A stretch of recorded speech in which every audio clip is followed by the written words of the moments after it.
Enzo, will you invest in me? It's like, I can see by the way you guys are approaching it that it's just off-putting. No, it's all take, take, take. And everybody knows in this world, if I give money to a race driver, that's not coming back. This week's video is dedicated to race drivers looking for sponsorship.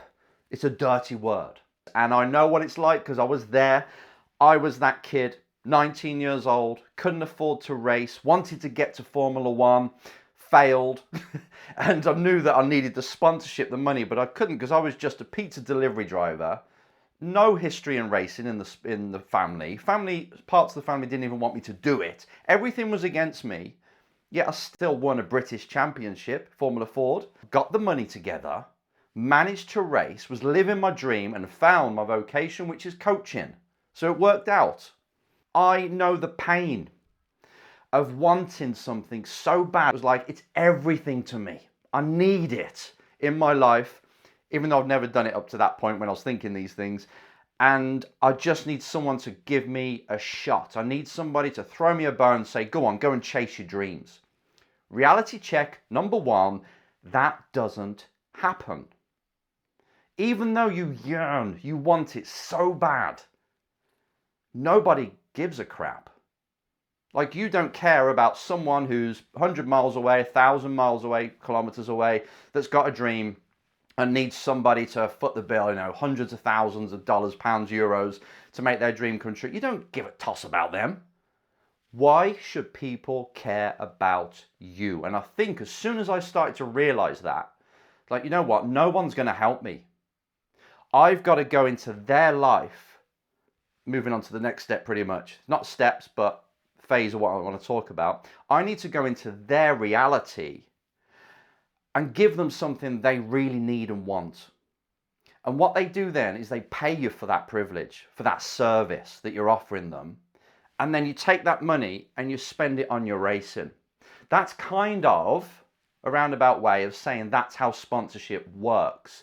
The problem is, as just little old me or little old you, what can we provide a company through a racing? If we're racing a club championship in karting or even in a mainstream championship, how can I offer them enough that pays for this massive racing bill? There's a big gap, a big divide, what the value is that you can provide a company to what the budget is. And that's the dilemma. That's why it's so difficult. Even though it looks like everybody's racing, and I think there's like 40 odd cars on next weekend's Italian round of F4, F3, F2's full. It's like everyone's racing apart from me. That's the kind of feeling. But the reality of it is most of them come from wealthy enough backgrounds where the parents can pay for them to race. So that's a different world to what maybe you're in at this minute. Because if you're like me, from, I won't say the projects, but from council estate, right? That's when the governments offer you housing. That's where I was from. And I wanted that lifestyle of being a race driver. If you're in that sort of situation, it's so difficult. But I think there is a way through, and it's going to be really hard. And I don't think you realize just how hard it is. Because if you're going to the gym and going on the sim and things like this, that's great. Yeah, okay, you're conditioning things. But that's not what's going to get you on the grid. What's going to get you on the grid is cold, hard cash. And you have got to spend every moment of your day to the sacrifice, detriment of going to the gym and the sim. Forget them. Every moment of your day getting that money in, raking it in. You've got to sell things. You've got to buy and sell things. You've got to do anything you can to earn money, put that away, invest it in something safe, reinvest it in buying and selling until you build up a pot that can pay for your racing.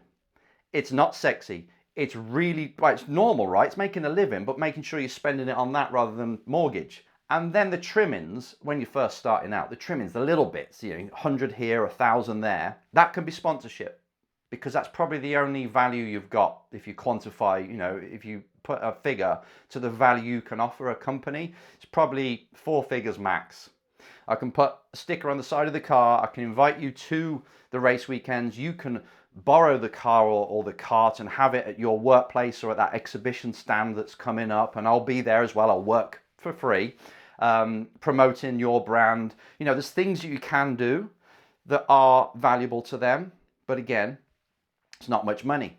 So to start with, sponsorship is just going to be the little bits. And you've got to learn how to sell sponsorship as well.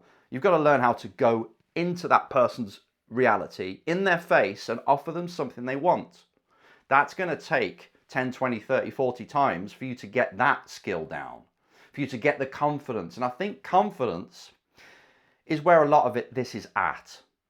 You know what to do. You know that you've got to go and help a company get more customers to sell their products or services. That's all you've got to do. You've got to show them a way to do that in motorsport. And you're the broker. You're the one that's making that happen. Whether they put it on your car or you're selling someone who's got more to offer and you're taking a 20% cut of whatever you find. Another way, by the way, I'm just throwing things out here. So I'm just trying to inspire some kind of thought. Whether you're doing that or not, you've got to have the confidence to go and talk to these people. That's where I see the main challenge. I don't see the challenge in, Enzo, what should I do? How can I do it? I think all the information's on the internet and with me as it is. The problem comes is you doing it. Have you spoken and approached 5 companies this week or last week, if you're watching this on a Monday? Did you do that? That's where you've got to start to answer the truth. If not, step 1, let's start to build your confidence. I want you, as a bit of a project and a bit of a challenge, if you're just on the fringes, you know, you can afford some of the racing, but not all, go to companies, offer them something in racing and sell it. And if you think, right, Enz, I'm starting from zero, what's the point in me going to a company, selling them something for like $3,000 and I still can't race? I can't fulfill what I'm offering them. Fine, you go to somebody else, you go to a race team and you learn, this is the work that drivers don't want to put in, you learn selling. You say to a race team, right, I'm going to bring you sponsors, is that okay? Give me all your information, give me your media statistics, I want to know everything about what we can offer a sponsor with your race team, and you know what, I'm going to go out there and I'm going to sell it. And what I want is 20% commission. Nearly every race team will say yes, of course, fill your boots, brilliant.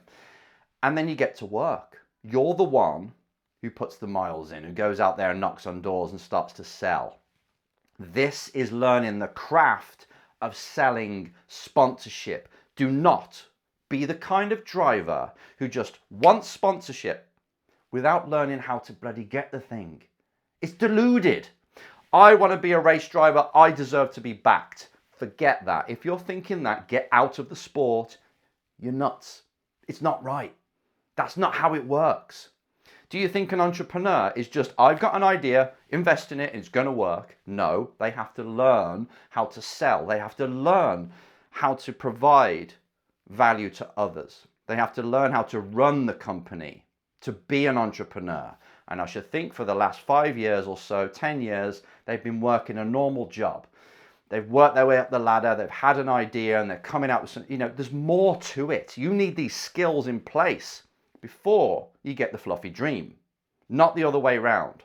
It's not someone's going to give me a shot and then I'm going to learn on the go. Okay, it works like that for 1 in a million. But if you're a good salesperson, say if I meet somebody, 24 years old, good salesperson, I can just look at their history. You used to work on the market. You used to be a salesman door to door. That's where they learned their craft of how to be a good salesperson. You have to do that if you want to play the business game. If you want to sell sponsorship, where's your portfolio of selling? Where's your history? If you haven't got it, if you haven't learned how to sell, then what the hell are we doing here? So it comes down to confidence of you going out there, and that will be selling small things. So I want you to build the skill set first. Build the money first before having a chip on your shoulder and saying no one's helping me out. Most drivers need to hear this. I keep getting the shortcut things, questions on the comments asking, I'm from this country, how to do it, why won't people invest in me? Enzo, will you invest in me? It's like, I can see by the way you guys are approaching it that it's just off-putting. No, it's all take. And everybody knows in this world, if I give money to a race driver, that's not coming back. It's really not. It's really rare. I've got a couple of drivers in Formula One now who had people invest, or should I say sponsors, but they know they're going to get value because they know the drivers on a program with a big team. They're in F1, or they were just on the fringes of F1. That's when the sponsorship started to come in. Not when they were in F4 at the very beginning, Formula Ford or whatever it was. They had to get the results, get a buzz around them, get other business people talking about them to other business people, and then the wheels started to spin. A lot of work is that work that you've done. If you haven't raced, impossible. Get the small bits in and do a really dirty small championship that no one sees.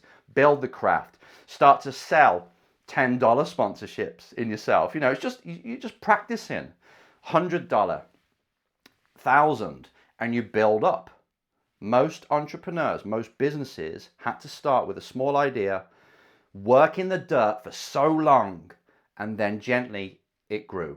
And if you're not from a wealthy background, welcome. This is your life. That's the way you're going to have to do it. It's going to take longer. You might not get to the F1. You might get to World Endurance and Le Mans. Boo-hoo, that is still an amazing life. And I promise you, as long as you're racing a car and you're competitive, you'll be happy no matter what. F1 isn't all it's cracked up to be. Can you see many smiles on F1 drivers' faces? Not really. You know, it's a dream until you get there, and then you're like, all right, this is not what I expected. Everyone judging me, all the pressure, and I can't even go outside because everyone wants my autograph. Okay, major first world problems, but be careful what you shoot for. Really, it's that process, the build, you becoming someone, having progress in your life, chasing something, even though I don't want to chase because it means that you don't normally get there when it's a chase. I want you to become the kind of person who deserves the goal that's automatically delivered to them. But still, it's that pursuit. That's where you're alive. Once you get to the tippy top, never as good as you think it is, I promise. So I want you to enjoy this moment now and just look at life and say, you know what? I'm going to set it up with a big goal at the end, and I'm going to go for it.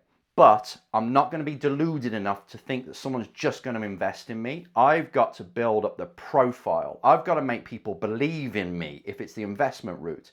If it's the sponsorship route, I've got to learn how to sell, get the confidence to speak to people, and build up gently. And each year I'm going to ask for more because I'm offering more value, and it will build that way. The sponsorship game is the hardest way to go, I promise you. One of these drivers I've got has got an agency working for them, full time, trying to bring sponsorship in, and it's still a difficult job. Think about that. Investment, people believing in you, a difficult job. So this has just got to be built up, and you need the rep. All these people that are getting sponsors have got a rep. So they can read up on you on internet, and they can see, oh well, this person has got quite a profile. This person is going somewhere. Yeah, I want to be a part of that. I want to piggyback off their success. If you haven't got that, got to work in the dirt, like I say, and just work the mill. 10 years later, you look up and you see what you've created, and you should be on your way then. But just know there's no shortcut for sponsorship and investment. It takes work, and it takes you just creating so much value to other people so they pay you.